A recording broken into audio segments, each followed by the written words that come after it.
John, I have a boss. It's not the governor, it's my wife. She's instructed me to keep this as brief as possible. Thank you. This is a bit overwhelming, but I would be remiss if I don't first thank my wife. My wife Jean and I have been together since we were kids. We first got together in high school, and she's been with me through the entire journey. And I'm deeply grateful that you're here, and my two sons are here to share this. The welcoming remarks the risk is, of course, missing people, and so I'm going to be very careful. But I'd like to thank former Chief Justice Rogers and Justice Harper, Justice McDonald. I don't know if Justice Palmer is here. I know that he was invited. He may be here. Judge Cradle, Chief Court Administrator Pat Carroll, the members of the Criminal Justice Commission, Attorney Ogilvie,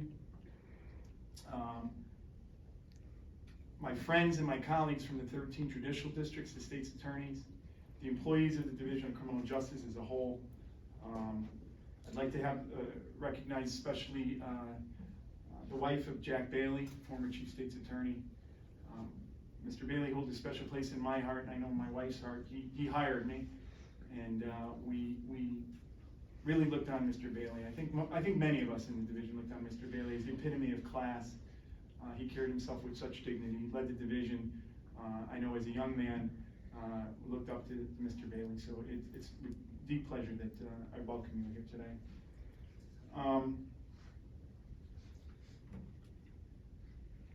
Mr. Kane is here, and I think Mr. Kane is going to say a few words.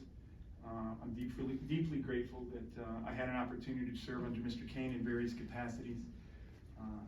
Like Mr. Bailey, I think Mr. Kane set an example for the entire Division of Criminal Justice. He was, I think, to use a phrase or the words that former Chief Justice Rogers said to me one day, that Mr. Kane was one of the finest public servants that she ever had the opportunity to work with, and I echo those sentiments.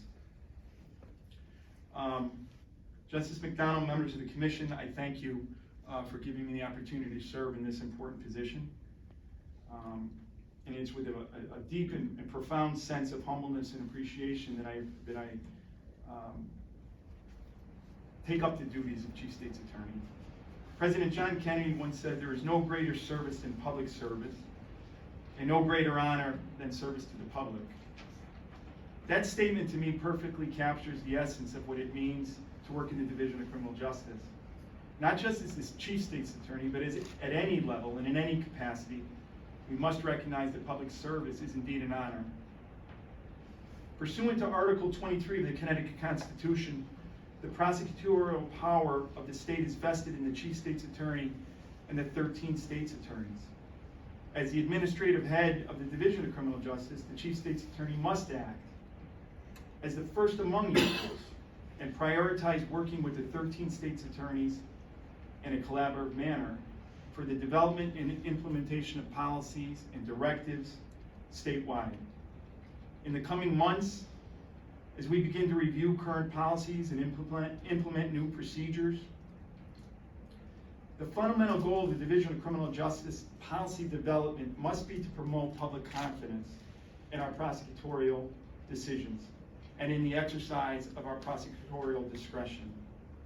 We must make every effort to assure the public that our decisions are based on a rational and an objective evaluation of every single charge in every single case. We know that in the Division of Criminal Justice, just like all law enforcement, we face a supreme challenge. Perhaps it is the challenge of this generation of law enforcement. We have to establish relationships with communities that have never had a relationship. We must establish trust where there has not been trust. We look around the state and we see the violence that is occurring in the inner cities. Last year alone, New Haven had 110 people hit by gunfire in the city of New Haven. 25 people were killed. As state's attorneys, as prosecutors, we must work collaboratively with law enforcement to try to develop strategies, not just to prosecute criminal cases, but to develop strategies to reduce crime, and in particular violent crime. So it's with a deep sense of humbleness and gratitude that I'm going to close my remarks. You didn't come here to listen to me to prattle on. I thank you all, and I look forward to spending some time with you today. Thank you.